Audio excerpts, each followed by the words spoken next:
9 March রবিবার দুবাইয়ের মাটিতে কিন্তু মুখোমুখি হবে ভারত এবং নিউজিল্যান্ড। নিউজিল্যান্ডের বিপক্ষে জোর কদমে চলছে কিন্তু চ্যাম্পিয়নশিপ ট্রফির ফাইনালের প্রস্তুতি। এমনভাবে বড়সড় কিন্তু একটা ধাক্কা লেগে গেল টিম ইন্ডিয়ায়। অনুশীলনের সময় চোট পেলেন কোহলি। চোট পেয়ে আপাতত খেলা অনিশ্চিত হয়ে পড়েছিল কোহলির। অনুশীলনের সময় সেরা ব্যাটসম্যান কিন্তু কোহলির হাঁটুর কাছে আঘাত লাগে। তড়িঘড়ি বন্ধ করা হয় প্রশিক্ষণ। ছুটে আসেন চিকিৎসকরাও। কোহলির হাঁটুতে আঘাতের জায়গায় স্প্রে করেন কিন্তু চিকিৎসকরা। ক্ষত জায়গাটি ব্যান্ডেজ দিয়ে মুড়িয়ে দেন তিনি। এরপর মাটিতে বসে পড়েন তিনি।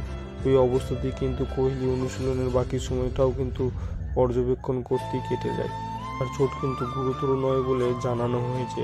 এদিকে কিন্তু ভারতীয় শিবিরের পক্ষ থেকে এক বিবৃতি উঠে এসেছে যে সুখবর দেওয়া হয় অনাগরিকদের। এই বিবৃতিতে জানানো হয় বিরাটের চোট কিন্তু খুব একটা গুরুতর হয়নি, কিন্তু সামান্য আঘাত লেগেছে বটে। হালকা ব্যথাও রয়েছে। ইতিমধ্যে চিকিৎসকরা তার চিকিৎসা করেছেন। সুখবর হলো কোহলি কিন্তু ফাইনাল খেলার জন্য সে পুরোপুরি ঠিক।